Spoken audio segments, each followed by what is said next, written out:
Buenas tardes a todos. Son las 5 en punto y hoy tenemos el gusto de compartir este webinario, este simposio que se llama Mitos y Realidades de la Exposición al Fluoruro. Nos da mucho gusto que nos acompañen en esta emisión. Les damos la cordial bienvenida a este simposio. Les repito, es un gusto contar con su presencia en este espacio de diálogo o intercambio de experiencias, donde hablaremos sobre la exposición al fluoruro desde una perspectiva crítica y basada en la evidencia científica. También les quiero recordar que este simposio forma parte de un esfuerzo colaborativo y multidisciplinario de la Red de Evaluación de la Salud Planetaria en Escenarios Endémicos Emergentes, conocido como Red de Especies. Yo soy Luz María del Razo, académica del Departamento de Toxicología del Centro de Investigación de Estudios Avanzados, del CINVESTAB, y soy miembro de esta red Especies. En esta red nos reunimos investigadores e investigadoras con el objetivo de enfrentar los determinantes sociales y ambientales que afectan la salud, protegiendo al mismo tiempo los derechos de la naturaleza. Esta red trabaja en 5 temas centrales: la crisis climática y atmosférica, los sistemas agroalimentarios, las mezclas químicas, la crisis hídrica y la salud integral. Durante el encuentro del día de hoy, como parte del nodo de crisis hídrica, abordaremos la falsa creencia de que el fluoruro es un elemento esencial que debe ser añadido artificialmente a nuestra vida cotidiana. También revisaremos las principales fuentes de exposición al fluoruro en la vida diaria, los efectos que pueden tener sobre distintos órganos y sistemas en la especie humana, así como la limitada información que existe sobre su impacto en plantas y en animales, que también lo tienen. Y finalmente discutiremos posibles estrategias y oportunidades para reducir su exposición, esperando que este espacio contribuya al fortalecimiento de conocimiento y a la construcción de alternativas más saludables y sostenibles para nuestras comunidades. Desde este nodo de crisis hídrica promovemos espacios como este para visibilizar y aprender de las iniciativas que están enfrentando desafíos urgentes en torno al agua. Antes de comenzar, quiero informarles que este simposio será grabado y posteriormente compartido en redes sociales con el fin de ampliar su alcance y seguir generando reflexión más allá de este espacio. Una vez más, muchísimas gracias por estar aquí y para mí es un gusto enorme presentarles a nuestras 3 ponentes. Empezaremos con la participación en el orden en que van a presentar la doctora Mónica Ivette Jiménez Córdoba. Mónica es investigadora en el campo de la toxicología ambiental, es maestra y doctora en ciencias en la especialidad de toxicología por el Centro de Investigación y de Estudios Avanzados del Instituto Politécnico Nacional, conocido como CINVESTAB, y su carrera se ha desarrollado tanto en la investigación como en el asesoramiento científico para el gobierno en temas de salud pública. Su trabajo de investigación se enfoca en el monitoreo ambiental y biológico de contaminantes inorgánicos como el fluoruro, el arsénico y otros elementos potencialmente tóxicos, así como en la evaluación de sus efectos en la salud. Tiene un interés particular en el estudio de estos efectos durante etapas de alta susceptibilidad como la infancia y el embarazo, y en colaborar en el sector gubernamental para abordar problemas de salud ambiental. Actualmente es investigadora por México de la CECITI, comisionada en el Departamento de Toxicología del CINVESTAB y forma parte del Inventario Nacional de Calidad del Agua, conocido como INCA, y de la Red de Especies. Le doy la bienvenida a este simposio. Bienvenida, Mónica, gracias por acompañarnos y la voz es tuya. Adelante. Muchísimas gracias. Sí, muchas gracias. Y pues bueno, gracias por la invitación. Para mí la verdad es que es un gusto estar aquí con ustedes y tener pues la oportunidad de compartir este espacio con las otras ponentes también, tanto con Sandra como con Paulina. y sobre todo, pues para compartirles y que nos den la oportunidad de platicarles un poco, pues sobre uno de los, estoy compartiendo mi pantalla, nada más me confirman si la ven. Sí, sí se ve, mami. Perfecto. Pues bueno, para poderles compartir justamente sobre sobre este tóxico, ¿no? El fluoruro. Y como bien lo mencionaron en la introducción, parte de lo que me toca compartirles a mí es acerca de estos mitos, ¿no? Sobre la exposición a fluoruro. La pregunta que nos planteamos es realmente justo, ¿es un elemento esencial?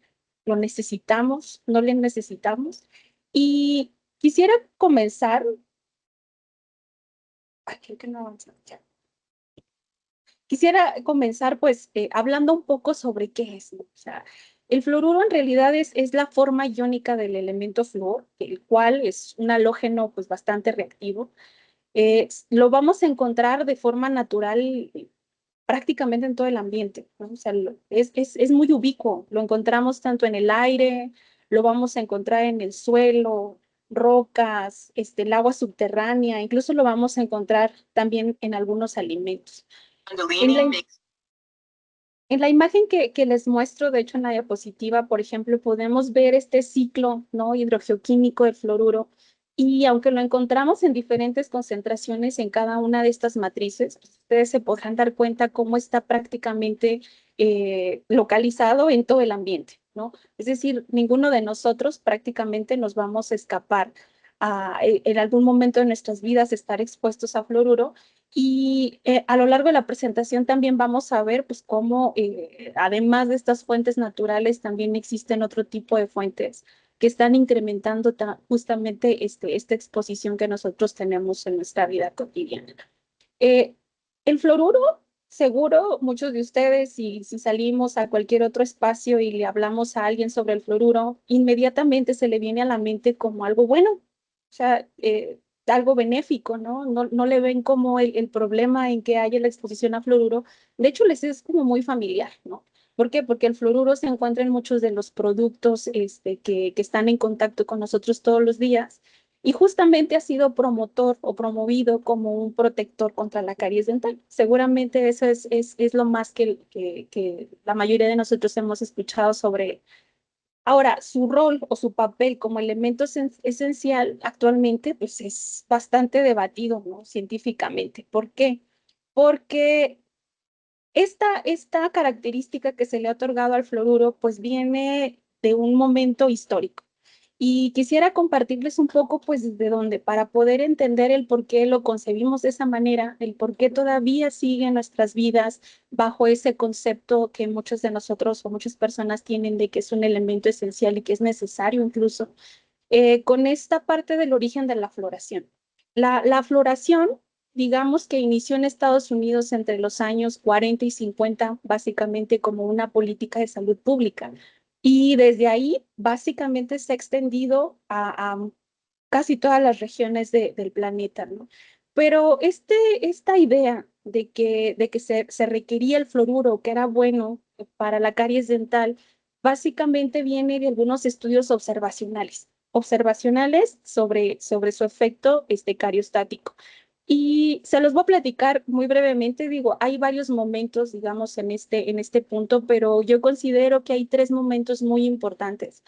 Uno de ellos, y que yo creo que es el antecedente más antiguo que tenemos, es las investigaciones que hizo McKay, más bien observaciones, porque fíjense, él lo que pudo ver es coloración de los dientes, ¿no? Muy característica de la fluorosis dental en Colorado Springs, en Colorado, ¿no? Él era un odontólogo, llegó a ese lugar y fue como lo primero que le llamó la atención. En ese momento no se sabía que era el fluoruro, ni tampoco se sabía, pues, que qué exactamente era lo que él estaba viendo, pero fue como uno de los primeros antecedentes, ¿no? Pero dentro de sus observaciones, aunque si bien observaba esta coloración en los dientes, él veía que también tenían cierta protección contra la caries dental, ¿no? Entonces ya desde ahí él empezó a ver que posiblemente había una relación. Posteriormente, unos años después, Churchill en Bauxite, Arkansas, pudo determinar que justo esta coloración se debía al fluoruro, ¿no? O sea, ya se lo pudieron atribuir justamente al fluoruro y desde ahí pues comenzó a incrementarse este interés.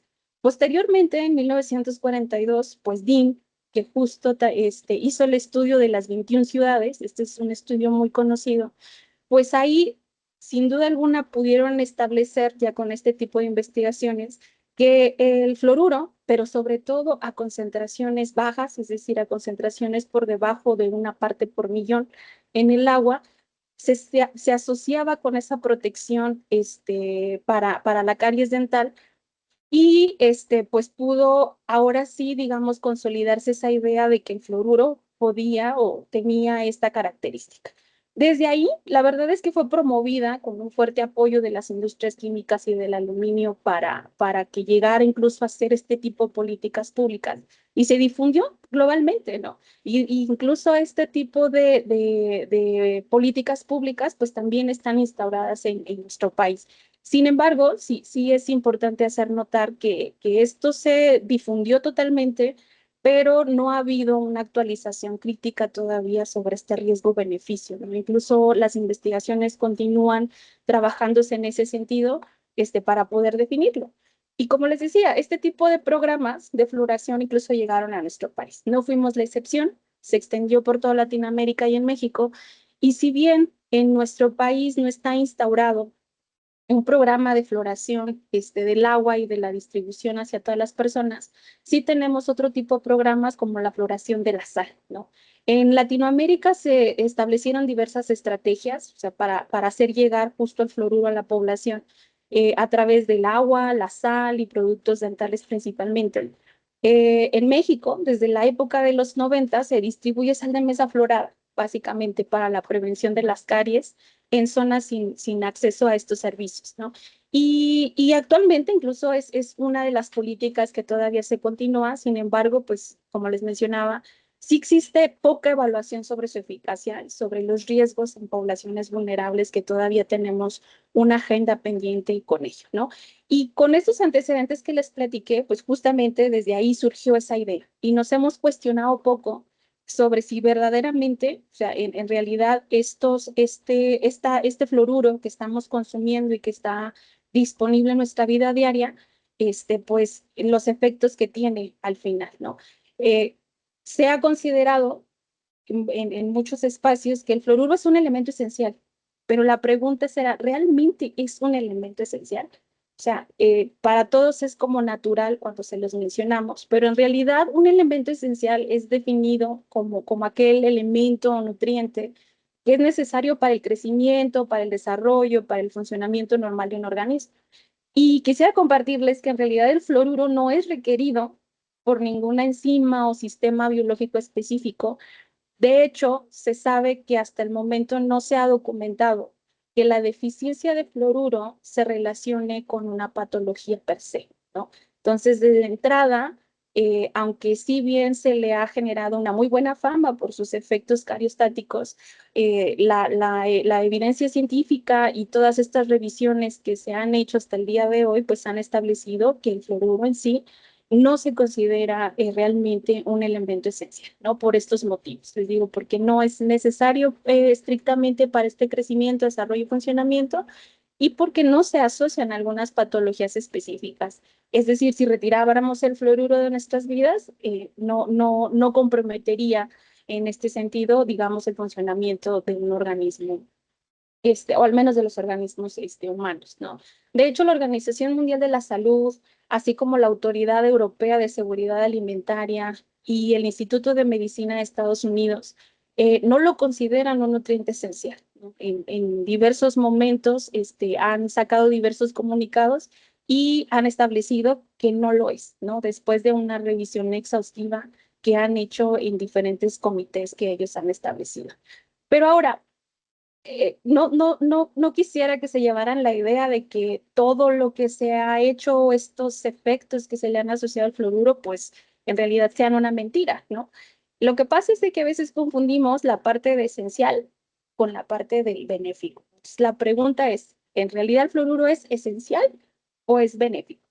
Y quisiera compartirles que el fluoruro en realidad pues sí tiene, o estas propiedades cariostáticas que se le han atribuido pues tienen razones de ser y tienen algunos mecanismos que justamente le permiten, ¿no?, ejercer este tipo de efectos que son reconocidos. Y en las diapositivas les pongo, yo creo que los tres principales mecanismos por los cuales se asocia el fluoruro con un efecto benéfico. Lo primero es por la inhibición de la desmineralización. Es decir, el fluoruro, fíjense que se une a la hidroxiapatita y la hidroxiapatita justo es el principal o la principal estructura cristalina que tiene nuestros huesos y nuestros dientes y el esmalte, ¿no? Y cuando se une el fluoruro a esta hidroxiapatita, forma hidroxifluoroapatita. Y justamente esta formación de esta estructura cristalina la hace muchísimo más resistente a la solubilidad por los ácidos producidos por las bacterias y también se ha relacionado con una mayor estabilidad estructural. Entonces, esas son las razones por las cuales generalmente se ha relacionado este fluoruro, digamos, con la inhibición de esta desmineralización. Ahora, también se le han relacionado con efectos en la remineralización de estos tejidos, ¿no? Es decir, se relaciona con el movimiento de algunos minerales como el calcio principalmente, como el fosfato, pero también con algunos otros elementos esenciales y se ha documentado que puede ayudar a reconstruir y fortalecer la estructura dental y ósea debilitada, ¿no? Y también se le han relacionado con algunas propiedades antimicrobianas. ¿Por qué? Porque interfiere con el metabolismo bacteriano al inhibir algunas enzimas, lo que permite pues que no crezca estas bacterias y reduce la formación de placa, ¿no? Entonces, sí tiene, digamos, mecanismos claros por los cuales se puede relacionar con estos efectos benéficos del fluoruro. Sin embargo, no debemos, creo que, confundir el efecto benéfico con la esencialidad, ¿no? Porque eso puede llevar pues a errores graves en la salud pública, ¿no? Y es importante que lo tengamos en mente. Ahora, la pregunta es, ya sabemos que no es un elemento esencial, pero entonces, ¿necesitamos añadir fluoruro a nuestra vida? ¿Sí o no? ¿O qué podemos hacer? La verdad es que con estos efectos, o sea, la prevención de caries es efectivo, digamos, contra la prevención de caries. Entonces, pero este efecto puede lograrse con estrategias que no sean sistémicas. De hecho, se ha documentado que el uso tópico puede ser más efectivo que el sistémico cuando los dientes ya han erupcionado. Entonces, si bien el fluoruro tiene estos efectos que ya les compartimos, pues aquí lo importante es poder otorgarlos en el momento indicado y por la vía indicada también, ¿no? ¿Por qué se dice que digamos que la administración o el uso tópico es más efectivo que el sistémico? Porque eso va muy relacionado con los momentos de la vida en los cuales digamos que se forman las estructuras óseas o se forma, por ejemplo, el esmalte dental de los dientes, que es en donde ejerce su principal acción cariostática el fluoruro. ¿Por qué? Porque inicialmente se creía que esta administración sistémica, incluso imagínense, desde el momento del desarrollo intrauterino en los primeros años de vida, como se daba en este momento la formación del esmalte, pues que el fluoruro se añadía a este esmalte y que ya entonces en la vida posterior del niño o de la niña, pues ya tenía, digamos, esa protección.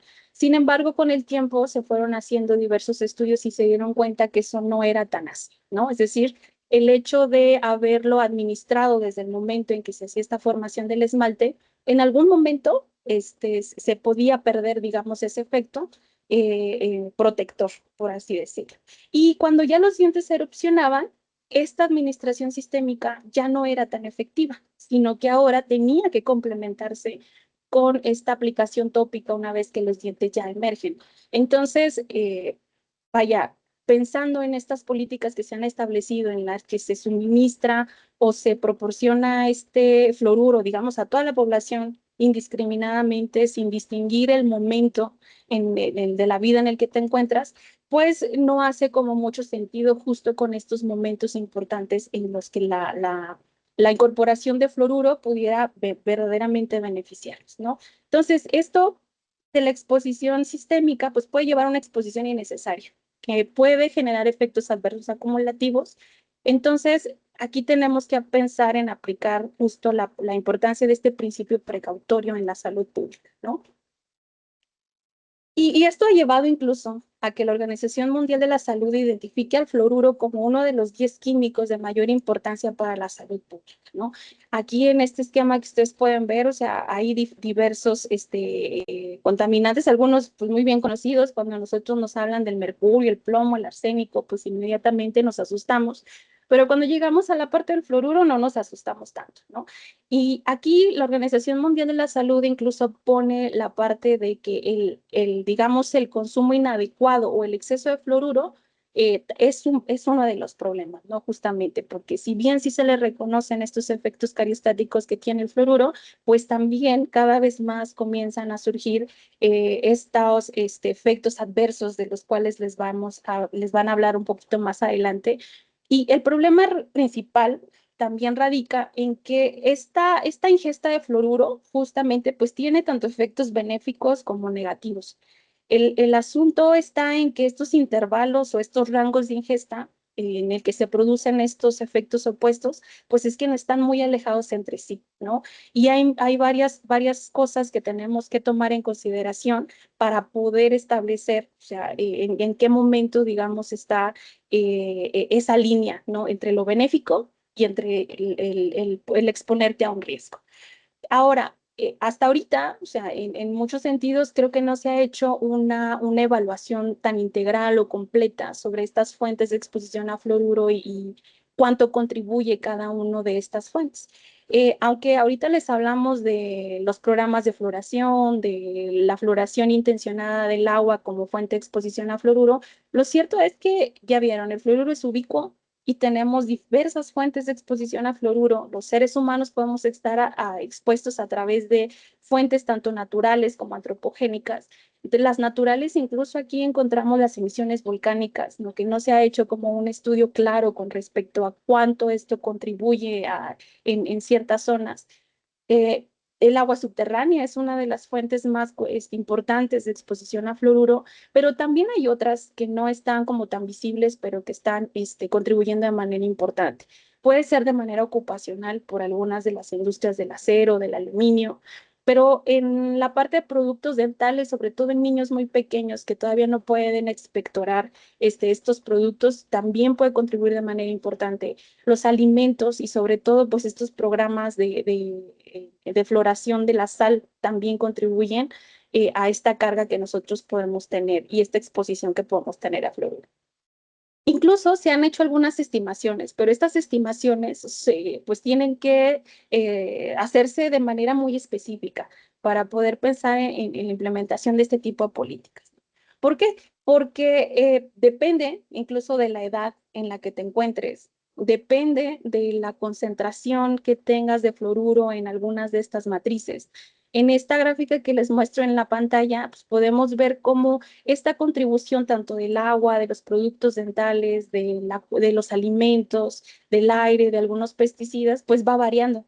¿Va variando en qué? En función de la edad que tienes, porque los patrones de consumo también son diferentes, ¿no? Entonces, todos este tipo de cosas que son algunas particularidades que todavía no se tienen como muy claras, son cosas que se tienen que considerar para poder equilibrar justamente esos efectos benéficos y esos efectos adversos que posteriormente pueden desarrollarse.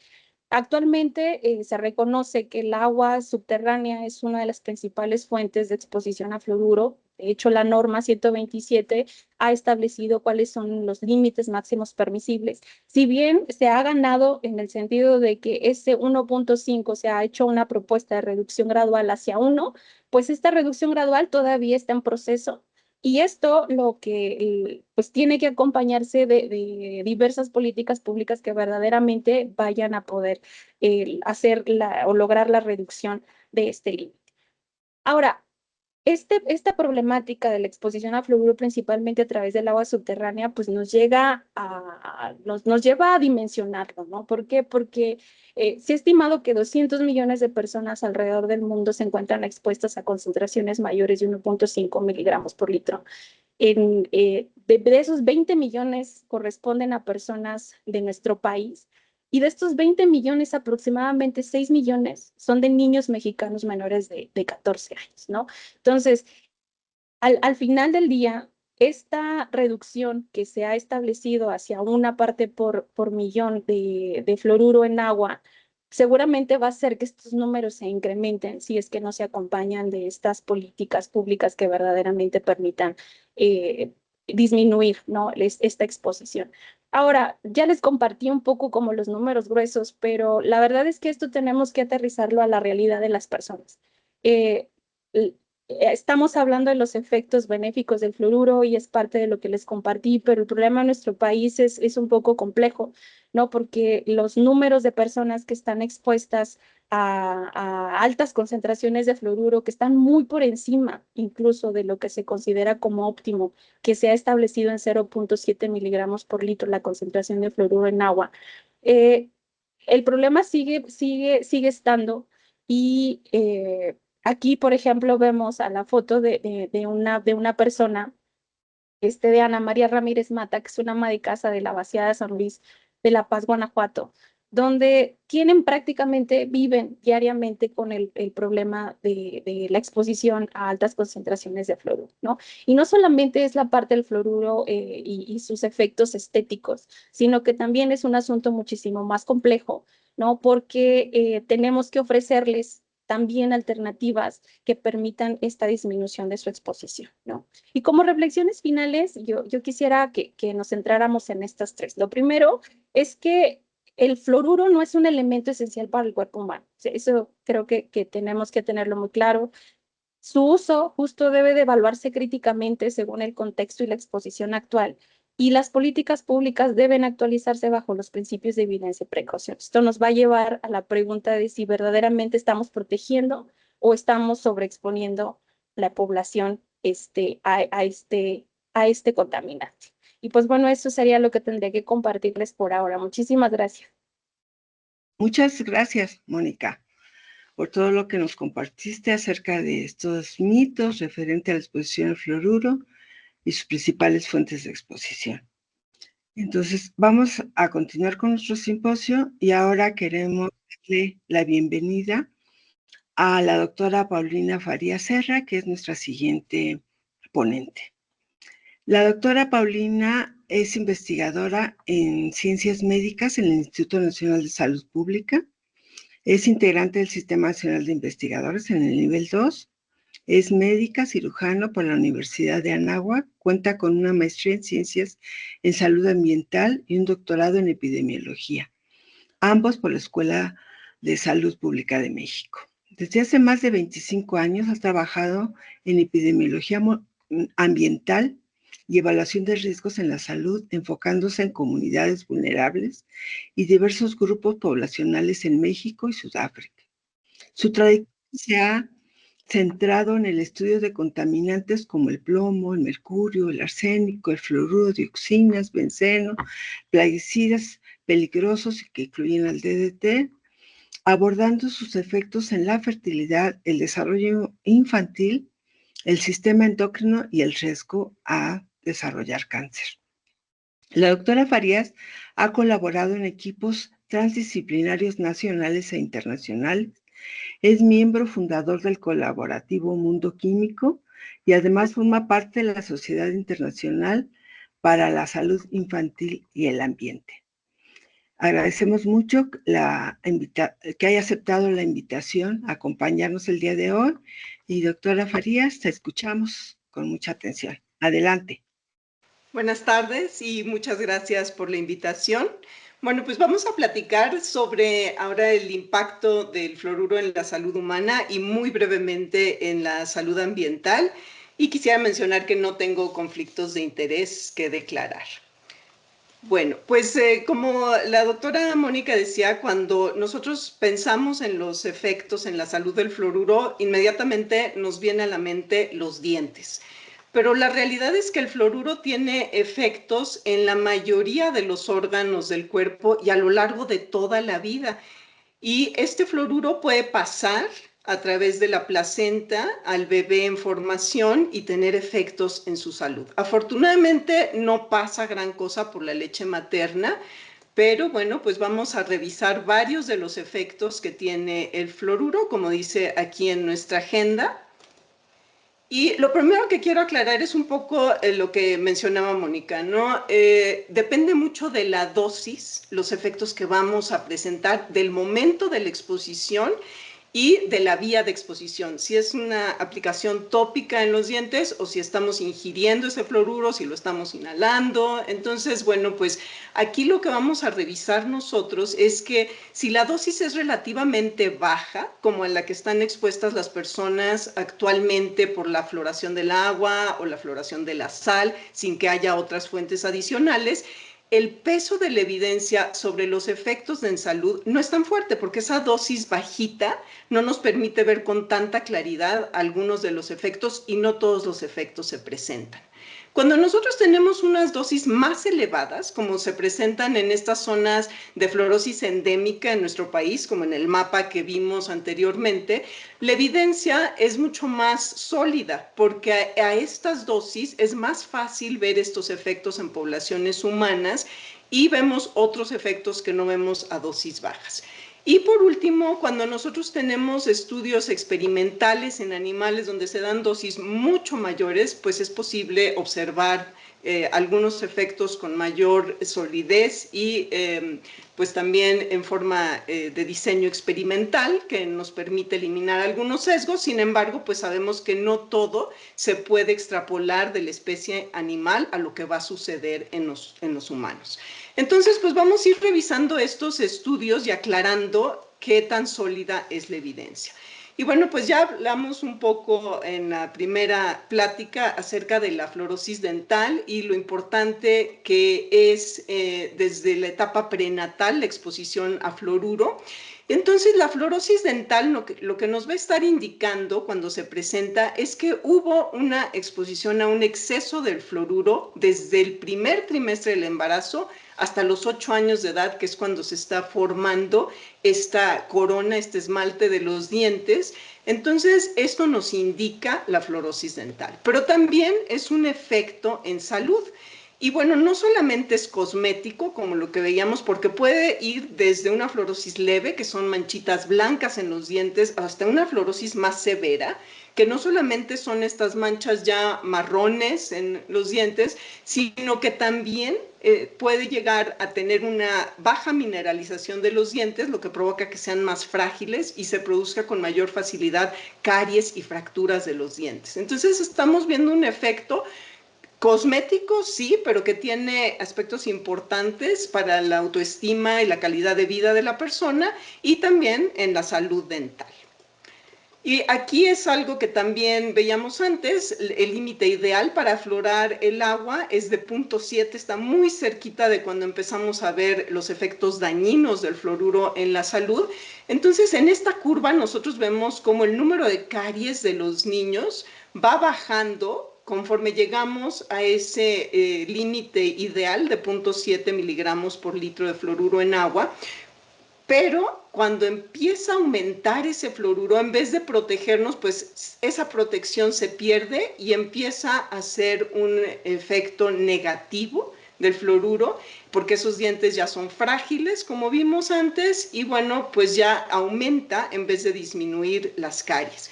Nosotros aquí tenemos niveles de fluoruro en agua de 5 miligramos por litro. Estos son lo que estamos viendo actualmente en un estudio que estamos haciendo en Guanajuato y como ven, pues ya vemos efectos negativos. Ahora, la fluorosis dental se va a presentar de manera diferente conforme a otras circunstancias. Cuando tenemos un estado nutricio deficiente, aumenta la prevalencia, es decir, la frecuencia de la fluorosis dental y de la fluorosis esquelética también, y aumenta la severidad. Entonces, esto sucede frecuentemente en zonas rurales marginadas de nuestro país. Y siguiendo con los efectos a nivel esquelético, aquí tenemos la fluorosis que se presenta a unas concentraciones mayores de fluoruro en agua. Cuando estamos hablando de 4 miligramos de fluoruro por litro de agua, empezamos a ver este problema. Mientras más joven es la persona, más se absorbe el fluoruro en los huesos. Y lo que se empieza a ver conforme va aumentando el fluoruro es un debilitamiento de los huesos y por ende un mayor riesgo de que se presenten fracturas. También se presentan dolores de las articulaciones, limitaciones de la movilidad y a concentraciones mayores de fluoruro vemos deformidades óseas. En México realmente no vemos tanto, afortunadamente, este problema, pero sí vemos estos primeros síntomas y estos primeros efectos de la fluorosis esquelética.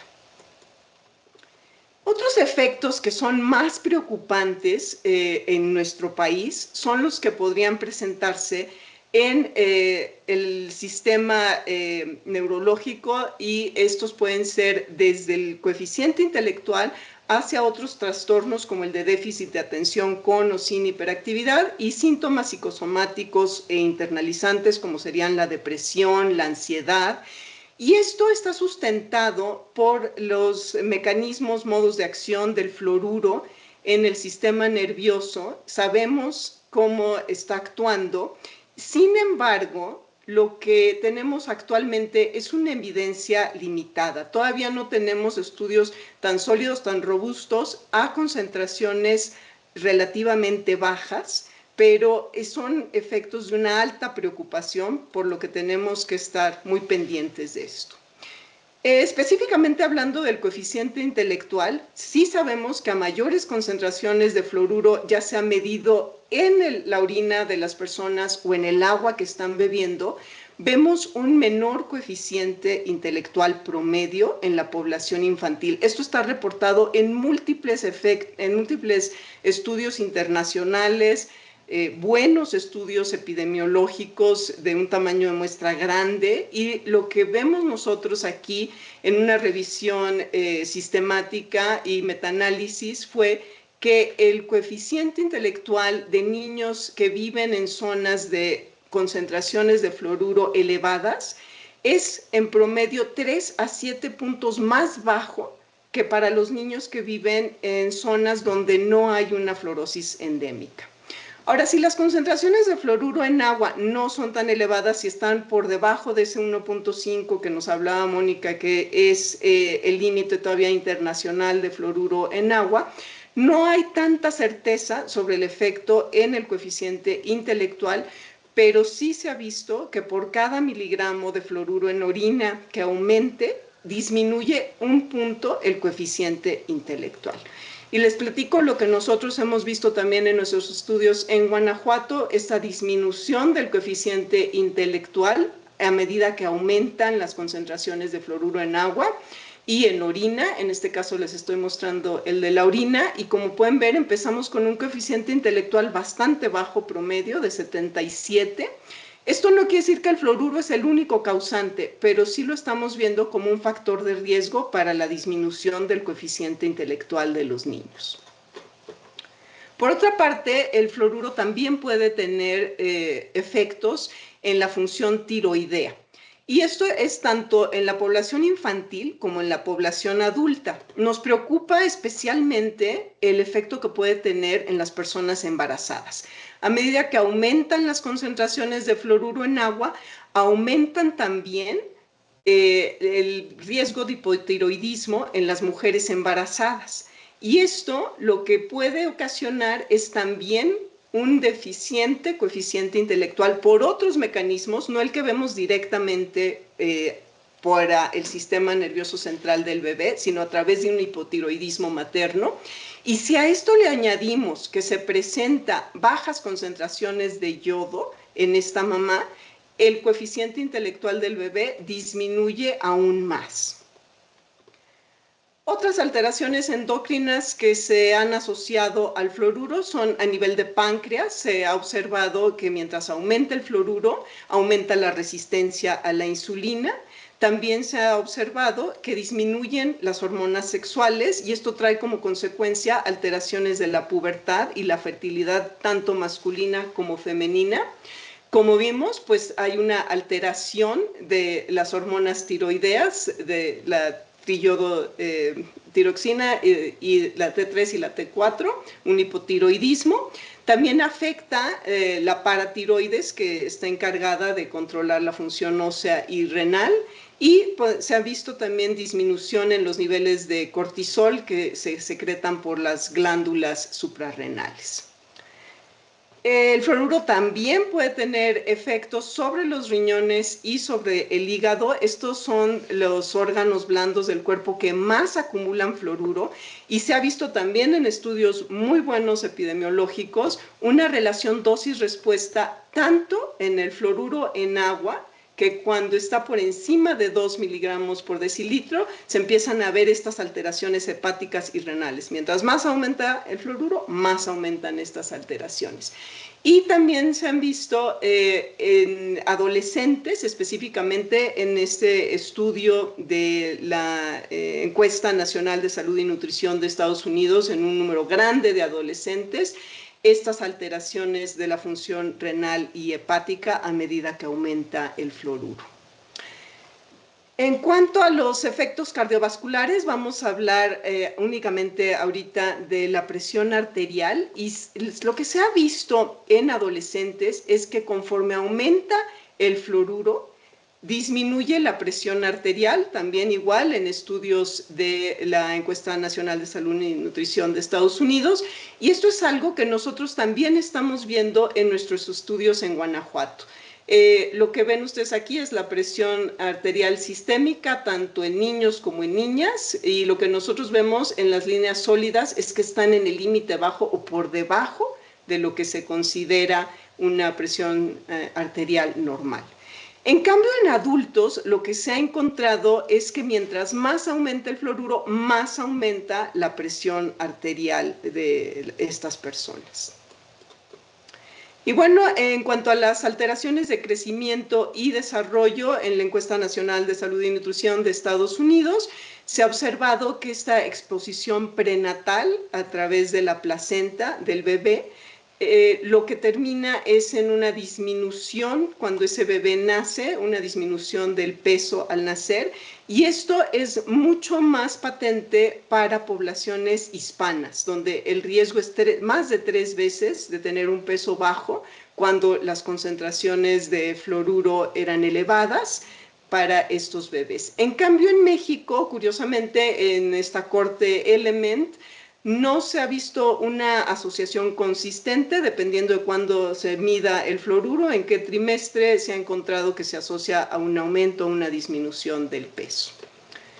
Y bueno, en cuanto a los efectos que se pueden observar en las plantas, vamos a verlo muy brevemente. El fluoruro tiene una alta retención en el suelo, pero también se puede acumular en las plantas por medio del polvo que cae en ellas. Entonces las plantas acumulan este fluoruro, especialmente en sus raíces, y esto va a afectar tanto la calidad como el rendimiento cuando se trata de cultivos. Entonces lo que vemos aquí es que va a poder ser una fuente de exposición a fluoruro para los humanos y para los animales cuando consumen estas plantas. Puede disminuir o aumentar en algunos casos el rendimiento de estos cultivos, y también puede variar el contenido de ciertas proteínas o de ciertos elementos nutricios de estas plantas por exposición a fluoruro.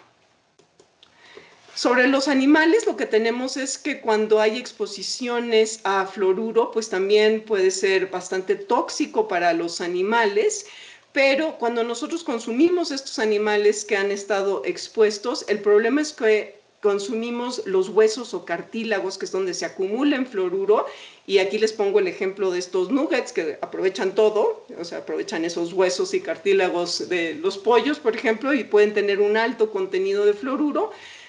Pero, por otra parte, para los animales en experimentación, expuestos a estas dosis muy elevadas de fluoruro, lo que se ve son estas alteraciones hormonales en la producción de espermatozoides, en la fertilidad de estos animales, todo alterado. Se ha visto que pueden haber alteraciones genéticas ante exposiciones elevadas de fluoruro, sin embargo, no se ha visto que sea mutagénico el fluoruro. Entonces, bueno, al parecer se ha estudiado también su asociación que posiblemente pudiera tener con cáncer, específicamente de los huesos, con osteosarcoma, y no se ha encontrado evidencia contundente, no se ha observado que aumente el cáncer ante estas exposiciones muy elevadas de fluoruro a animales de experimentación. Entonces, en conclusión, el fluoruro puede ser, como decía Mónica, benéfico o dañino, dependiendo de la magnitud de la exposición, el momento, si es prenatal, es mucho más susceptible ese bebé que se está formando, y la vía de exposición, si es tópico, por ejemplo, o si es ingerido. Pero aquí también concuerdo con lo que ya mencionaba la doctora Jiménez, que ante la incertidumbre sobre alguno de los efectos del fluoruro, la ausencia de evidencia no es evidencia de ausencia de efectos, entonces también concuerdo en que habría que aplicarse el principio precautorio. Y muchas gracias, eso es todo. Muchísimas gracias, Paulina, agradecemos muchísimo tu intervención y la información que nos has compartido sobre los graves efectos a la salud humana. Impactante, ¿no? Esto que por cada miligramo por litro de fluoruro en la orina tengamos una disminución de 1.2 valores de IQ. Eso nos debe de doler muchísimo. Muchísimas gracias y vamos a proseguir con nuestro simposio. Y ahora le damos la bienvenida a la maestra Sandra Leticia Rodríguez Dosal, quien concluye nuestra presentación de hoy. Después de tener la presencia de nuestros anteriores ponentes, pues ahora tenemos una visión un poco esperanzadora, pensando de qué oportunidades tenemos para reducir esta exposición de fluoruro en nuestro medio ambiente. La maestra Sandra es ingeniera química por el Instituto Tecnológico de Durango. Es maestra en Ciencias de Salud Ambiental en la Escuela de Salud Pública de México. Es profesora investigadora en Ciencias Médicas del Centro de Investigación en Salud Poblacional del Instituto Nacional de Salud Pública y coordinadora adjunta de la Maestría en Ciencias en Salud Ambiental de la Escuela de Salud Pública de México. La maestra Sandra ha colaborado en el grupo de trabajo del Comité de Evaluación y Monitoreo Ambiental perteneciente a la Comisión de Cooperación Ambiental. Participó en la implementación del Plan de Monitoreo Global de Compuestos Orgánicos Persistentes, los conocidos como COPS, en América Latina y el Caribe, en apoyo a la evaluación del Convenio de Estocolmo. También ha trabajado en proyectos de investigación relacionados con minería, salud, contaminación química y biológica del agua. Sandra, es un gusto tenerte con nosotros en este simposio. Te damos la bienvenida y te escuchamos con mucha atención. Adelante, Sandra. Hola, buenas tardes a todos. Muchas gracias por la invitación.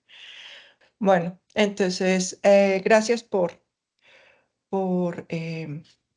invitarme a esta presentación. La verdad es que aprendí mucho. Hacía mucho que no veía la parte de la ingeniería y todo esto, entonces me ayudaron a recordar cosas de mi ingeniería. Entonces, bueno, sin más, pues lo que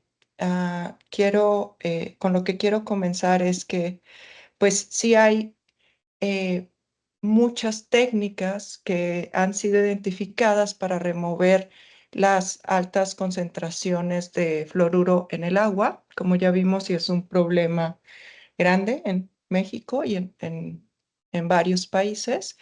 Y algunas de las más importantes son la coagulación, precipitación y absorción, electrocoagulación, el intercambio iónico y la filtración por membranas. Yo ahorita les voy a platicar sobre cada una de estas y voy a empezar con la coagulación y precipitación. Aquí, para esta técnica, lo que más se utiliza es el hidróxido de aluminio comercial, pero este usualmente es muy pobre, por lo que para manejar la eficiencia en la remoción del fluoruro, es necesario preparar adsorbentes con hidróxido de aluminio por hidrólisis de sulfato de aluminio. Entonces, como ven, esta técnica ya se tiene que adicionar algo más a lo que ya se tiene comercialmente, ¿no? La remoción del fluoruro es por medio de los siguientes mecanismos, que es la adsorción, que esto es la unión de fuerzas electrostáticas entre el fluoruro soluble y la superficie externa de los hidróxidos metálicos. Entonces, el fluoruro se une a estos hidróxidos y ahí se queda como ya atrapado. Y después viene la parte de coprecipitación, donde ya el fluoruro se queda atrapado y este fluoruro va creciendo, es como una floculación, va creciendo y entonces se sedimenta, ¿no? Baja. Entonces, tal como está aquí en esta ilustración, entonces esta es una de las principales técnicas y entre sus ventajas está la alta eficiencia y los productos químicos utilizados que se encuentran disponibles comercialmente, son fáciles de adquirir. Entre las desventajas, pues está los costos por los químicos que se tienen que adicionar. La eficiencia depende del pH y la presencia de coiones en el agua. Y por lo mismo de que la eficiencia depende del pH, el pH se tiene que estar ajustando y reajustando para que pueda ser eficiente el proceso. Y además, una de las desventajas más fuertes es que produce una elevada concentración de aluminio residual. Y además, los lodos que provienen de la sedimentación contienen grandes cantidades de fluoruro de aluminio y retienen grandes cantidades de agua. La otra técnica es la electrocoagulación, que este es un proceso a través del cual se pasa corriente eléctrica a través del agua y entonces esta corriente genera coagulantes ya en el sitio que interactúan con los contaminantes, con los fluoruros y otra vez se floculan y pueden separarse. Ya cuando floculan, que se hacen grandes, se pueden separar fácilmente. Esta técnica remueve aproximadamente el 18 o hasta el 33% del fluoruro a través de estos flóculos y una de sus principales ventajas es el bajo costo de diseño. Las desventajas es que los lodos, no, aquí creo que me equivoqué, pero la desventaja es el alto costo de la corriente de electricidad por la utilización de la corriente eléctrica. El de ósmosis inversa, que estos son los tipos técnicas de remoción por membranas. La primera y la más utilizada que más se conoce es la de ósmosis inversa, que es una membrana que a través de la presión que se ejerce, forza que el agua y los contaminantes que hay en ella pasen a través de una membrana semipermeable y esta retenga todas las moléculas o todas las partículas contaminantes, ¿no? La ósmosis inversa puede eliminar del 85 al 95% del fluoruro del agua y entre sus ventajas es la alta eficiencia y alta selectividad, pero las desventajas son los altos costos durante la instalación y el mantenimiento y pérdida de agua desde el 20 al 40% y alto consumo de energía. La otra técnica de membrana es la nanofiltración, que es muy parecida a la ósmosis inversa, solo que esta tiene una membrana con poros un poco más grandes. Esta membrana tiene la capacidad de retener partículas de un tamaño que van desde 0.1 nanogramos hasta 0.001 micrómetros, perdón. La membrana de estas membranas pueden ser de dos tipos. La membrana en espiral, que está constituido por un grupo de membranas enrolladas entre sí, y todas estas van en un tubo que recoge el permeado y que es el agua que va de afuera hacia adentro y ahí se retienen los contaminantes. La membrana tubular es una membrana con forma de tubo y se sitúan sobre un transporte que actúa como colector y el flujo va del interior hacia el exterior. Estas membranas tubulares son las que más se utilizan. Entre sus ventajas está que su productividad es muy alta, elimina otros contaminantes como los orgánicos y los inorgánicos y elimina microorganismos y por la membrana se puede reutilizar varias veces. Las desventajas son los altos costos, que elimina iones que son esenciales para un crecimiento efectivo y también la disponibilidad limitada de los nanomateriales que se utilizan para esta técnica y además del consumo de energía. La otra técnica es electrodiálisis, que este es un proceso de separación electroquímico donde los iones pasan a través de una membrana de intercambio iónico. Acá están el catión, el anión, la corriente y como pueden ver, aquí están las membranas. Entonces, esta también se le puede llamar como una técnica de membrana, de filtración por membrana, aunque en realidad el agua pasa por aquí y no pasa entre las membranas. Solo lo que hacen las membranas es hacer el intercambio de iones. Entre las ventajas de esta técnica es que es altamente efectivo y económico, requiere menos productos químicos y tiene una alta cantidad de recuperación de agua. Las desventajas son los altos contenidos de sales totales disueltas en el proceso y que este no es tan económico.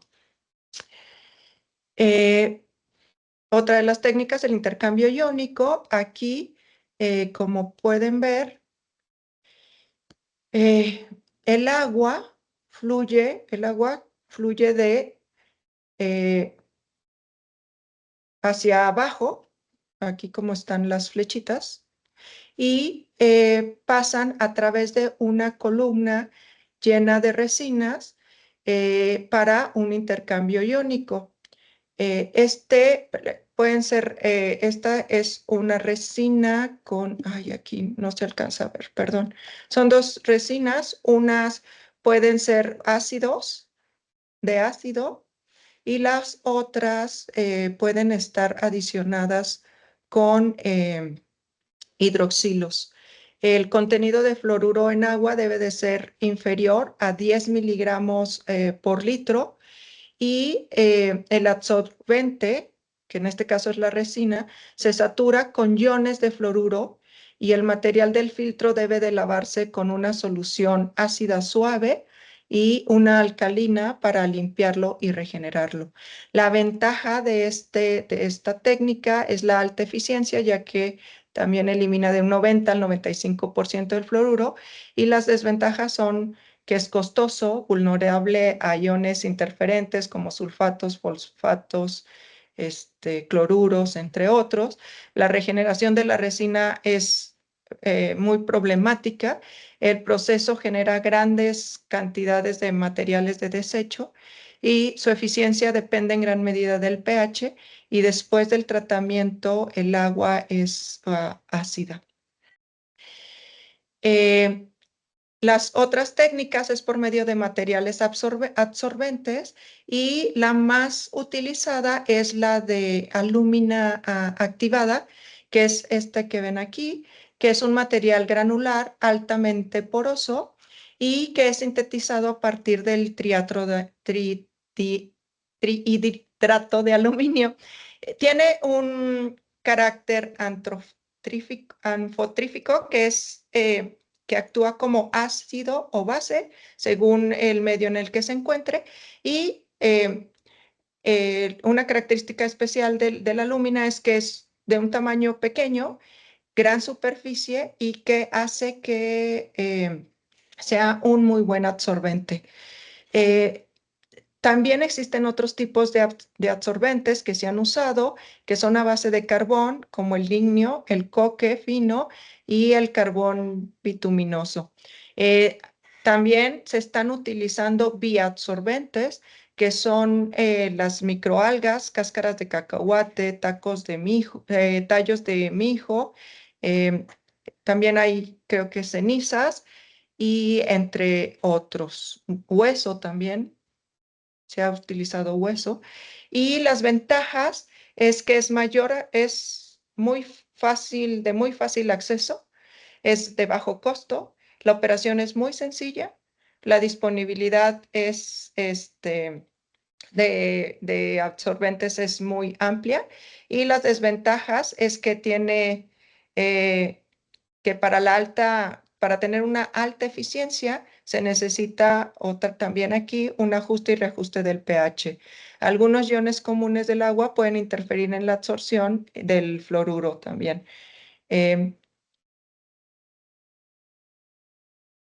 Y actualmente se están utilizando estas estructuras metalorgánicas que les llaman MOF en inglés, y que son materiales porosos con arreglos espaciales ordenados, aquí se alcanzan a ver, de aspecto cristalino, están formados por ligantes orgánicos, iones o cúmulos metálicos. Las principales metales usados en la síntesis de los MOF pueden ser aluminio, circonio, fierro, calcio, ay, se me fue el nombre, perdón, se me fue el nombre, latuanio, creo, el cesio, el cadmio y titanio.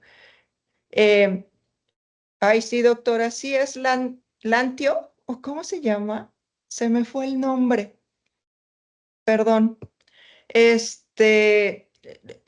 Lo que se ha visto en estos últimos años es que varios MOF han sido sintetizados para usarse en la remoción de fluoruro y estos son los de la familia MIL, que son materiales del Instituto Lavoisier, que son el 1053 que tiene fierro, el 1053 que tiene cromo y 1096 que tiene aluminio. Esta familia UIO 66, que es de la Universidad de Oslo, tiene un racimo de circonio que se combina con un grupo funcional de la amina, del grupo amina, y lo que hace es que esta combinación, mira, combina con N, perdón. Esta combinación lo que hace es que sea más eficiente en atraer al fluoruro y retenerlo. También está la familia MOF 801, que es un marco básico del grupo del circonio octaédrico, en conjunto con un mecanismo de intercambio iónico de clústeres de grupos hidroxilos, y el MOF con semillas de iones de metal, que se usan metales como el cerio, circonio, hafnio, entre otros. Por último está la familia SIF, del imidacolato de zeolita, que se en 7, 8 y 9. Y por su gran superficie y su gran capacidad de absorción, pueden ser los nuevos nuevas técnicas que nos ayuden a la remoción del fluoruro. Entonces, esto es todo y pues muchas gracias por su atención.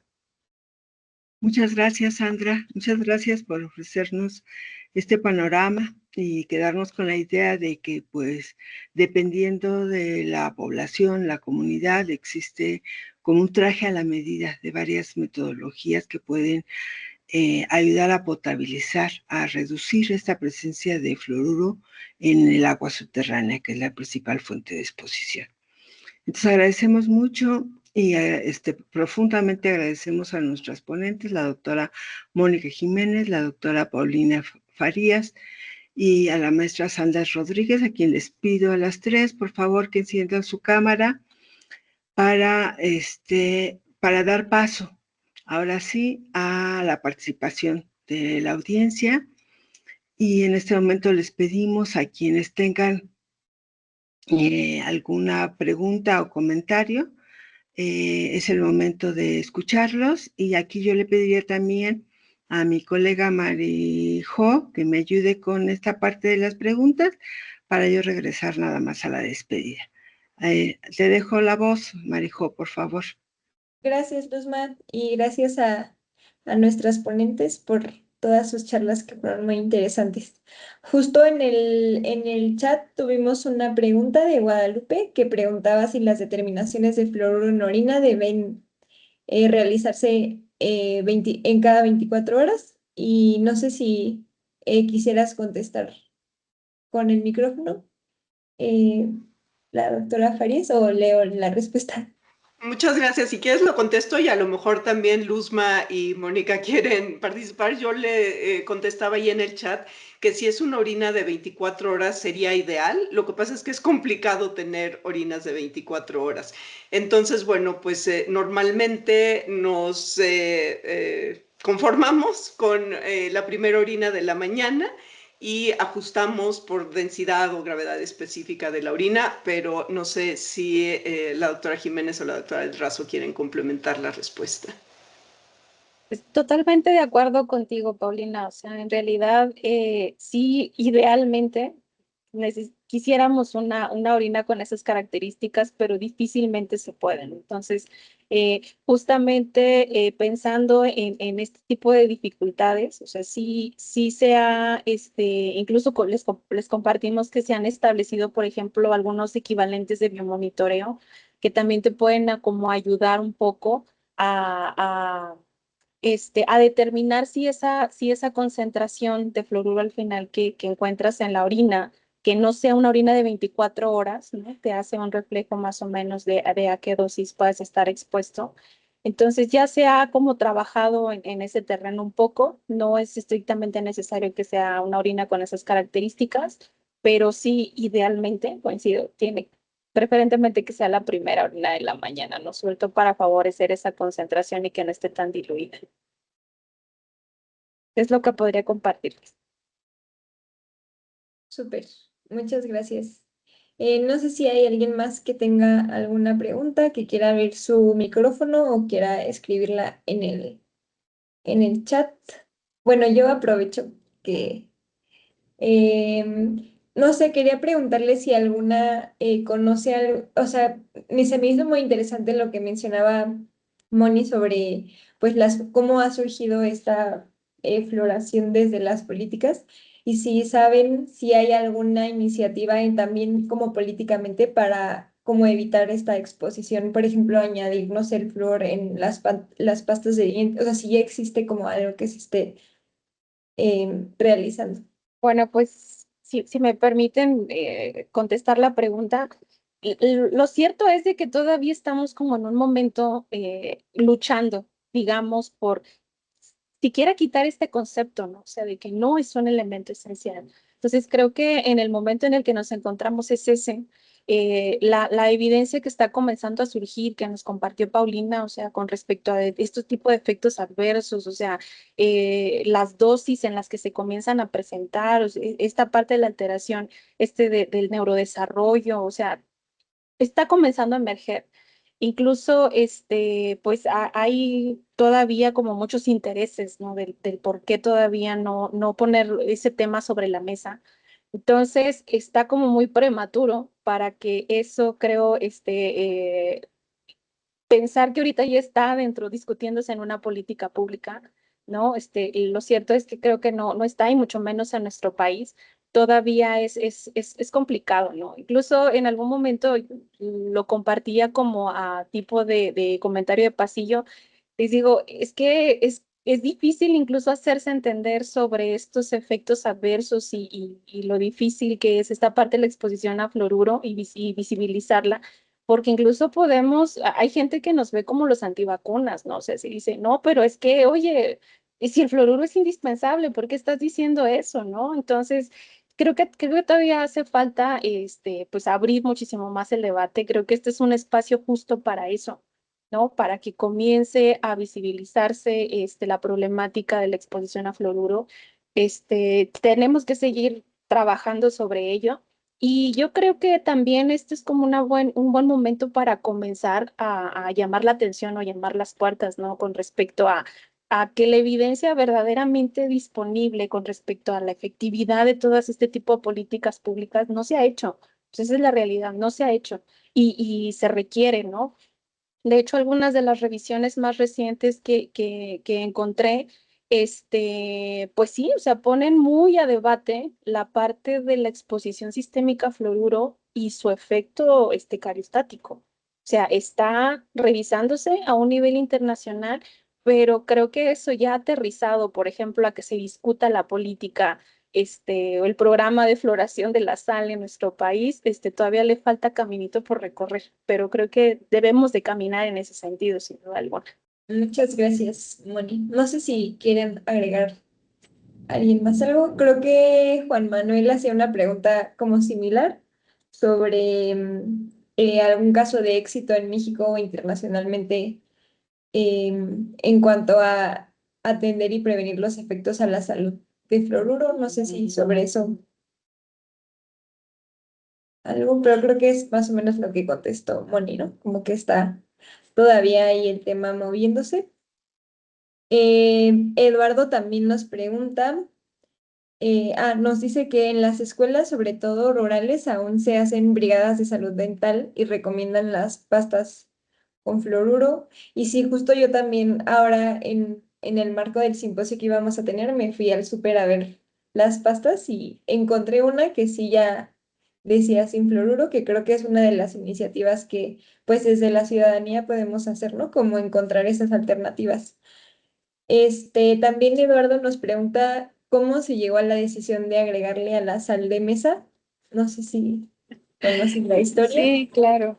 No, pues es que en realidad es una derivado de también de estas políticas implementadas tanto en Estados Unidos y que se extendieron rápidamente. Y cuando se comenzó, digamos, a formalizar los programas de salud dental, por ejemplo, también en nuestro país, pues ese es un conocimiento que ya habían escuchado. Es una política que se implementó y que en realidad nunca nadie refutó que tuviera algún otro efecto. Pues fue fácil que se adoptara, digamos, a nuestro país. En realidad el reto importante, y esto se discutió a finales de los años 80. El reto importante no era si sería una política efectiva o no. Ese no era el problema. O sea, el problema radical sería en cómo cómo así es que toda la población estuviera consumiendo el fluoruro, ¿no? Por la naturaleza de la distribución de agua en nuestro país no era posible, por ejemplo, la implementación de la floración de agua, y por eso se optó por la floración de la sal, ¿no? Porque no es el único producto que se distribuye con este contenido de fluoruro. También se distribuyó harina, leche, etcétera, ¿no? Pero en nuestro país se pensó que esa era como la mejor alternativa. De hecho, se reglamentó propiamente más o menos en el 88 y ya se ejecutó, digamos, la política pública entre los primeros años de los 90, entre el 91 y el 93, que fue publicada en el Diario Oficial de la Federación y que ya propiamente se instrumentó la política pública así, ¿no? Pero desde ese entonces no ha habido como una revisión o una pregunta, digamos, clara con respecto a la efectividad, digamos, de esta política pública. Eso es lo que no ha habido. En cierto modo, en la norma te tiene establecido, por ejemplo, que la distribución de sal florada no se puede hacer en aquellas zonas en donde el agua tenga concentraciones de fluoruro por encima de los 0,7 miligramos por litro, ¿no? Y la entidad que es la encargada, digamos, de vigilar esto es COFEPRIS, es una de ellas. El asunto, y aunque sí bien se tienen estos mapas, incluso están publicados en donde sí y en donde no, el asunto es que creo que no se ha hecho verdaderamente un análisis de esta efectividad. Y como ya vimos, eso también va a depender de la edad, ¿no? De los patrones de consumo, o sea, depende de muchas otras cosas y creo que ese análisis todavía se requiere y todavía lo tenemos pendiente por hacer. Entonces, eso es lo que podría compartirles. Creo que por ahí Paulina levantó la mano también, Pau. Gracias, pero creo que ya lo abordaste todo, gracias. Perdón por acaparar. Está perfecto. Bueno, siguiendo un poco el tema de la sal, Guadalupe también pregunta justamente si existen estudios en México que midan la exposición a fluoruro proveniente de la sal que consumimos. Sí hay algunos estudios disponibles, ¿no? Tanto digamos, de la exposición que puede venir a través de la sal, como también a través incluso de algunos alimentos, ¿no? También. Entonces, digamos que eso está comenzando a llevarse a cabo. El asunto es de que la información todavía, pues es limitada, o sea, todavía necesitamos, que creo, generar un poquito más al respecto. Y esto también es muy variable. Fíjense, de hecho, una de las cosas que también tiene la parte de el pensar que el fluoruro pueda distribuirse a través de las sales, que es un poco contradictorio también el asunto, porque dicen, están promoviendo también el que ya no, en que disminuyas tu consumo de sal, ¿no? Aunque están, por ejemplo, reglamentadas la concentración que tiene que tener la sal que se distribuye al final a la población, eh, las estimaciones, o sea, claras con respecto a cuánto es la exposición exacta, o sea, los estudios son bastante limitados, o sea, no hay, digamos, un dato así preciso, ¿no? Y además que los patrones también son bien distintos, o sea, ese también es un punto que tiene que tomarse en consideración. Pero sí hay algunos disponibles. Ok, muchas gracias. Y Eduardo también nos hace dos preguntas. Una es, ¿qué tan altos son los niveles encontrados en pozos artesanales, que son a los que algunas comunidades tienen acceso?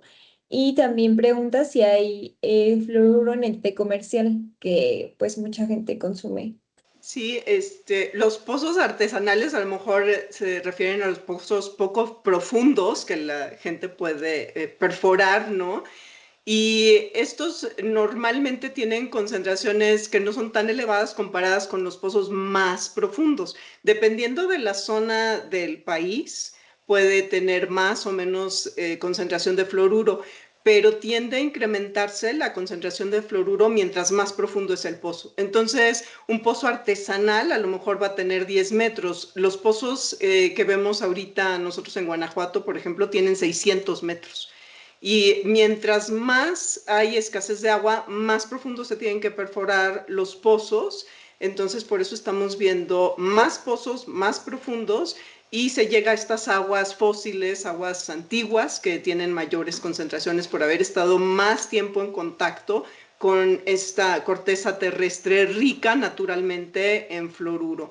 Entonces, bueno, no es garantía que un pozo poco profundo va a tener concentraciones menores, pero en general suelen ser menores las de los pozos poco profundos, pero pudieran ser muy elevadas, ¿no? Esto varía mucho dependiendo de la zona del país.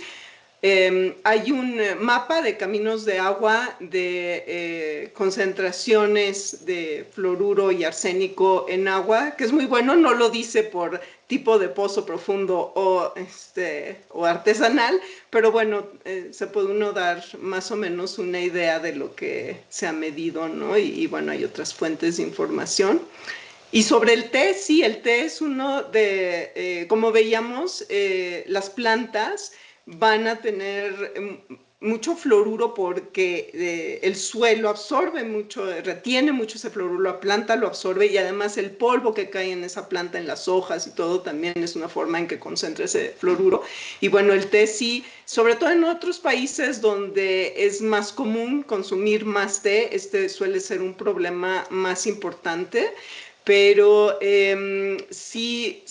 Además, se añade que cuando hierve el agua, ese fluoruro se concentra más, ¿no? Entonces, como el té, si se hace con agua hirviendo, pues, y mientras más tiempo, pues más se concentra, ¿no? Y también quería agregar algo sobre las pastas de dientes que preguntaban por ahí. Es que el problema también a veces es que las pastas de dientes, para fomentar que los niños se cepillen, las hacen con sabores, colores, olores que parecen dulces, ¿no? O sea, el color chispagel con brillitos, el sabor a chicle. Entonces esto favorece que los niños se traguen la pasta de dientes, que es justamente lo que no se quiere, ¿no? Entonces la recomendación es que niños menores de 3 años, la cantidad de pasta de dientes que se ponga sea del tamaño de un grano de arroz. Y en niños de más de 3 años, del tamaño de un chícharo. Y también, si vemos los anuncios de pasta de dientes, le ponen y va ida y vuelta y parece un helado de esos de piquito, ¿no? En realidad no se necesita esa cantidad de pasta de dientes. Y como ya decía Moni, a veces es difícil conseguir una pasta de dientes, perdón, eras tú, ¿no? María José, que es difícil conseguir estas pastas de dientes sin fluoruro, no son tan comúnmente encontradas donde podemos comprar pastas de dientes, ¿sí? Sí, exacto. Muchas gracias. También Eduardo pregunta si se ha publicado información respecto a la exposición ocupacional a fluoruros en México. Fluoruro. Fíjense que si bien se tiene como algunos trabajos, al menos yo los que he visto publicados, van un poco más relacionados con los trabajadores de los que extraen fluorita. O sea, nuestro país es rico en fluorita. Entonces he visto un par de ellos, nada más. No he tenido como la oportunidad de revisar, por ejemplo, el trabajo en las industrias del aluminio, etcétera, ¿no? En ellos es en donde sí he visto más comúnmente en nuestro país. No sé si Pau ha podido ver algo más adicional. O Tampoco, alguien más, aquí y no de habemos muchos México. fluorólogos. Sí, claro, exacto. Hay algunos ocupacionales también, por ejemplo, de plaguicidas y fertilizantes, pero de México la verdad es que no conozco algún estudio en particular ocupacional. Ok, muchas gracias. Yo tengo otra pregunta, pero no sé si alguien más tenga una más, pero voy a aprovechar. En su experiencia que sé que han, bueno, sé que Sandra y Paulina sí han trabajado con comunidades, no sé si Moni o Luzma o alguien más, en cuanto a como la percepción de riesgos de las comunidades relacionada con fluoruro, ¿cómo la han visto? No sé si Sandra quiere contestar y si no, luego voy yo. Bueno, pues yo el estudio que hice lo hice en Durango y en Chihuahua y no tenían mucha percepción. De hecho, en Durango lo que se creía era que los dientes se manchaban por fierro. Cuando tú le preguntabas a la gente, en Durango hay mucho fierro, hay minas de fierro, entonces ellos asociaban el manchado de los dientes con fierro. Este, Actualmente creo que ya es un poco más conocido, pero sí es complicado. Lo que sí yo siempre vi y siempre he visto es que la fluorosis la hacen como es solo un problema estético y como decía Moni, no es solo un problema estético, trae problemas atrás de autoestima y todo eso y no se le toma tanto en cuenta esa parte. Entonces, pero sí. No es tan fácil la percepción del riesgo. Y luego les ponen, no sé a ti si te tocó, Paulina, pero en Durango nos tocó que pusieron purificadoras de ósmosis inversa en las zonas donde había más fluoruro y no le decían a la gente y la gente no la quería tomar porque el sabor es diferente. Entonces, mientras tú no les informes, la gente no va a entender por qué tiene que tomar esa agua. Entonces, yo creo que esa es una de las lecciones aprendidas que yo tuve en mis trabajos. Ujú. Listo, Pau. Gracias. Pues, lo mismo, ¿no? O sea, la percepción del riesgo es sobre todo por la fluorosis dental, es lo más evidente, lo que más les importa. Y bueno, pues ya tenemos poblaciones sesgadas porque les damos información, ¿no? Entonces, ya como parte de nuestro compromiso cuando los estudiamos es también mantenerlos informados y ya empiezan a saber un poco más, pero lo que más les importa es, por ejemplo, el daño renal, que es lo que ven ellos, al menos donde hacemos nosotros en Guanajuato, en nuestros estudios ahorita. Hay una alta prevalencia de enfermedad renal, entonces es lo que más les importa. Yo comúnmente platico que nosotros empezamos estudiando el deterioro en el coeficiente intelectual, pero ahí hay nula percepción de riesgos, porque están perdiendo algo que nunca tuvieron y que no se dan cuenta que hace falta, ¿no? Entonces, es muy difícil por ahí, en cambio, sí les preocupa la enfermedad renal. Vale, gracias. Y hay una pregunta también sobre qué método de tratamiento es más viable en contextos rurales o de bajos recursos para eliminación de fluoruro. Son los de los absorbentes. Usualmente todos los alúmina, ceniza, los bioabsorbentes ahorita son como los que más se han utilizado. Ahora que estoy haciendo la revisión, sí hay varias poblaciones en donde se está usando zeolita también, creo. Ajá, México tiene zeolita y se está usando bastante. Entonces, sí, creo que esos. No sé, doctora Luzma. Ajá. No, sí, de acuerdo, de acuerdo.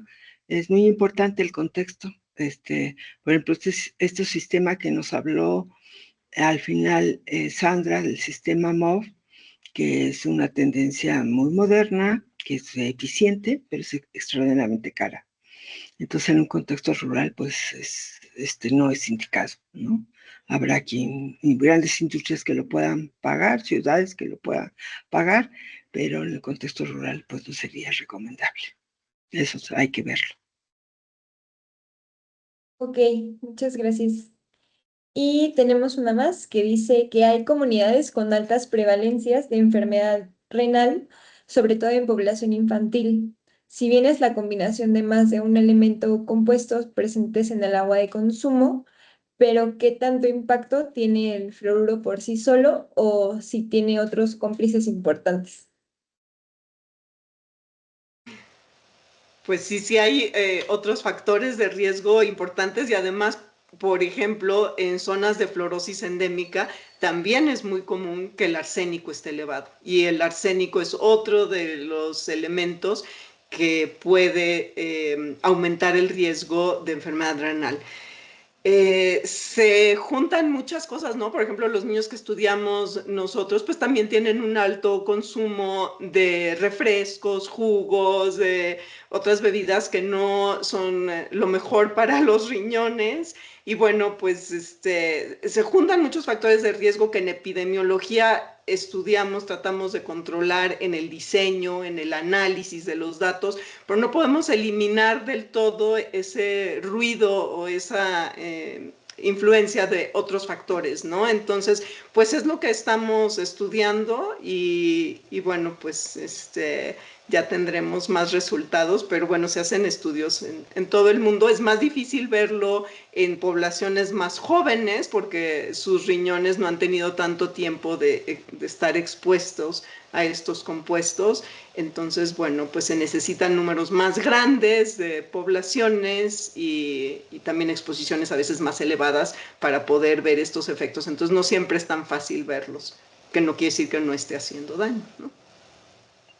A mí me gustaría comentar que en modelos experimentales sí hay evidencia que va creciendo acerca de la exposición únicamente con fluoruro y particularmente en etapas de vulnerabilidad como durante el embarazo, sí está contribuyendo importantemente al deterioro de la función renal.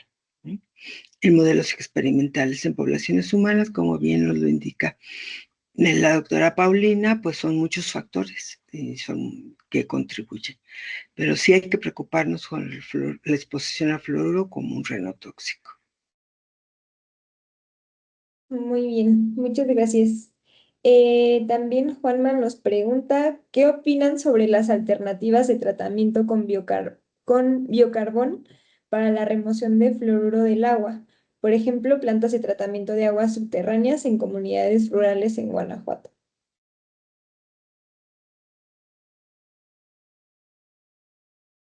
Sandra. Pues el biocarbón, en lo que leí, también es un buen absorbente y es de los que más se han estado utilizando también. Entonces yo creo que sí es una buena alternativa. Ujú.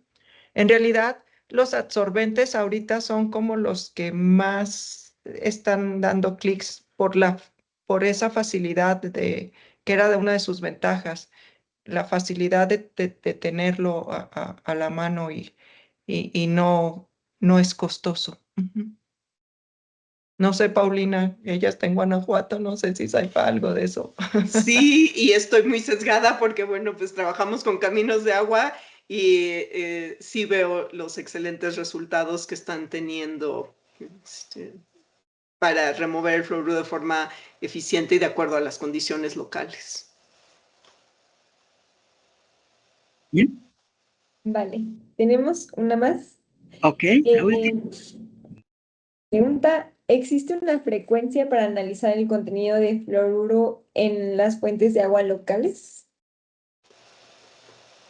Pues no sé si se refiere a la frecuencia de estudios o de monitoreo, ¿no? Entonces, en nuestros estudios, por ejemplo, pues ahorita el que estamos haciendo, están participando también Luzma, Moni, y estamos haciendo un estudio de antes y después precisamente de esta planta de tratamiento de agua en Guanajuato. Entonces, bueno, pues la frecuencia es lo que lo permite la condiciones prácticas económicas, ¿no? Entonces, pues nada más hacemos una medición antes, una después, pero sí estamos midiendo el agua que usan para beber las personas, ¿no? Que nos traigan agua de sus casas. Ahora, sobre el monitoreo, no para estudios de investigación, sino un monitoreo. Bueno, esto, la verdad, yo no sé cuál sea en la normativa, lo que se indique, no sé si alguien más quiera aclararlo. Sí, a mí me gustaría tratar de dar respuesta a esta pregunta. Este monitoreo se hacía con mayor frecuencia a través de la Comisión Nacional del Agua. Entonces ellos buscaron, inclusive en alguna época del tiempo, conseguir recursos que no fueran anuales, sino de varios años para hacer un monitoreo, por lo menos anual o 2 veces al año. Y tenían monitoreos que se hicieron en los años 17, 18, que era en varios lugares. Ahora los recursos son más limitados y, por ejemplo, el monitoreo que está disponible en la página oficial de la Comisión Nacional del Agua, donde evalúan aguas superficiales particularmente, algunas subterráneas, pero particularmente aguas superficiales. Sus puntos de muestreo son más limitados. Están analizando la cuarta parte de los monitores que hacían antes y es en función de los recursos que ellos tienen. Ha disminuido y ojalá que pues se den más recursos para tener esta información. Aunque la experiencia nos ha mostrado que cuando se monitorean estas aguas subterráneas, no cambia tanto la concentración del contaminante, no se modifica sustancialmente, particularmente si tenemos una fuente de agua con una alta concentración, que es de preocupación. Supongamos una fuente de agua que tiene 4 miligramos por litro de fluoruro. Al cabo de 5, 10 años, se mantiene más o menos esa concentración si no se interviene de manera drástica, el uso o el recurso de ese pozo no cambia sustancialmente. Entonces, lo ideal es que sí se esté monitoreando con frecuencia. ¿Ok? Entonces, pues si esta fue la última pregunta, pues creo que nos resta pues agradecer nuevamente, agradecer profundamente la participación de nuestras ponentes, así como de todas las personas que nos acompañaron en esta tarde, que se quedaron hasta el final, particularmente a ellas. Este simposio pues, nos ha permitido cuestionar mitos, reconocer los riesgos reales asociados a la exposición al fluoruro, y también nos invita a imaginar estrategias que nos permitan transitar hacia entornos más saludables y sostenibles para todos y para todas. Les agradecemos muchísimo su atención, su participación y los invitamos a seguir conectados y conectadas en las próximas actividades que estaremos organizando a través de esta red de especies y particularmente del nodo de crisis hídrica. Así que nos despedimos, les agradecemos y esperamos verlos pronto en nuestros siguientes eventos. Muchísimas gracias y que tengan muy buena tarde. Hasta luego. Gracias, hasta luego.